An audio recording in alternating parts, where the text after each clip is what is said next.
All right, so this one, this should be the third video you're watching, and this one's talking about the different trends. And so the other three trends are all going to be the same. So they're going to go through, so if I have periodic table, which I'm going to draw on.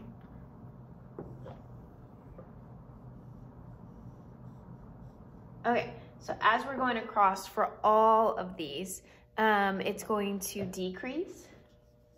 I'm sorry, it's going to increase. And as we go down, it's going to decrease. Okay, so these are for these other trends. And so it's the exact opposite of atomic radius. As atomic radius goes across, it decreases. As it goes down, it increases. So these other three trends all have the same pattern. And so it's first ionization energy. And so what first ionization energy is it's the energy required to pluck one electron, the first electron, off of an atom. And the second ionization energy would be to pluck the second atom, and third ionization energy would be to pluck the third atom.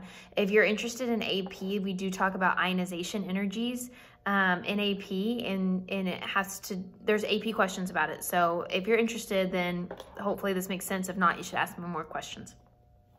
But you have your atom, and so those electrons, for the most part, want to be there, right? So they don't really want to be plucked off, and so it takes some energy to remove them.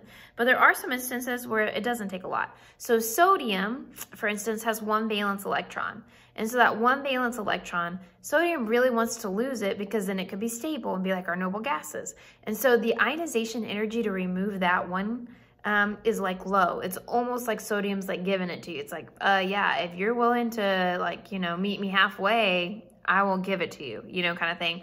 And so minimal energy. Now on the flip side, if you think about like the noble gases that have 8 valence electrons and they're super stable, it's going to take a ton of energy to remove one of them, because when you do, you're making it no longer stable. So think about somebody who has everything they want in life. They won the lottery, they got their dream car, their dream whatever.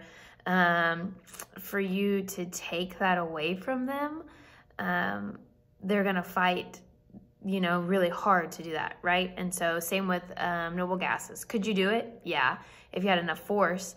And so same with noble gases. It's going to take a lot more energy. So as you're going across, first ionization energy is going to increase, because as you gain more valence electrons, it's going to take more energy. It's going to take more energy to pluck them off.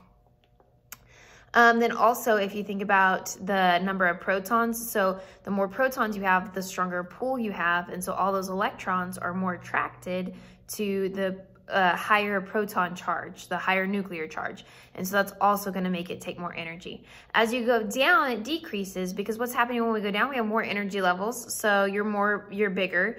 You have more shielding. So the guys on the outside, they're not even getting a ton of like action with the protons. They like barely feel any of that attraction.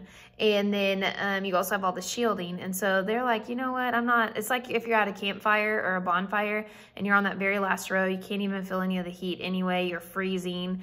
You're surrounded by tons of people you don't like. And then somebody's like, hey, want to go somewhere else? You're like, yeah, I do.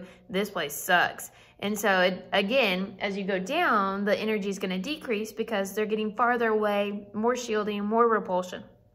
So that's first ionization energy. Then we have electron affinity and electronegativity. They are essentially almost the same thing, and kids get them confused a lot. So electron affinity is the attraction of an atom for additional electrons. Okay, electronegativity is the relative attraction of an atom for electrons when forming chemical bonds. And so the biggest difference I like to tell kiddos is bonds is the big key word there. So electron affinity is just an atom's attraction for electrons. Electronegativity is the attraction for electrons in a bond. So specifically bonding. But essentially it's the same thing. They're attracted to electrons. And so their trend's the same, and the reasoning behind both of them is the same. So first of all, let's go ahead and identify who on the periodic table doesn't want any more electrons. Noble gases. They have no attraction for electrons, none whatsoever. And so they are excluded from both of these trends, electron affinity and electronegativity. Noble gases are not a part of it. So you're not going to include them. They're not at all. So I'll go ahead and put like a big old X right here. because they're not included, okay? So when we're talking about this one, we're looking at the periodic table. So as I go down a group, electron affinity is increasing, electronegativity is increasing. Why? Because as I go down a group, we're gaining those energy levels. And I'm sorry, as I go down a group, it decreases. Why do I keep doing this? As I go down a group, it decreases. Why? Because I'm gaining those energy levels. So then there's more electrons already. So why does that atom want another electron? You know, like it already has a lot. And then that would increase the electron repulsion. And so that's not really fun. And also that guy's going to be put on the outside because the inside energy levels are already full. And so is he really going to want to be out there with all that shielding going on? So as you go down the group, electron affinity and electronegativity decrease. As you go across, electron affinity and electronegativity are increasing. And the reason for that is because, one, as you get closer to an octet, you really want an electron. Fluorine, which is right here, really just wants one more electron. It wants it so badly because if it could just get one more, then it could be stable. And so it really, really, really, really, really wants an electron. It wants the most. And then like this guy right here, sodium's like, yeah, I could take an electron. I'd rather get rid of one because I'm closer to an octet that way. But if I find 7 valence electrons, I'd totally take them because that would also get me stable. So sodium still wants one, but not nearly as bad as fluorine does. And so as you go across, as you get closer to that octet, they want one even more because now they're getting closer to that perfection, that celebrity status. Also, as the protons, as you increase in protons, there's more attractive forces, and so more attracted to electrons. So those are the reasons.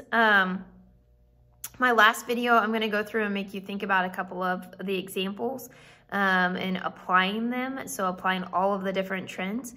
And so we're going to go through and we're going to think about it. So anyway, hope y'all are having a good day and I hope you're learning some stuff.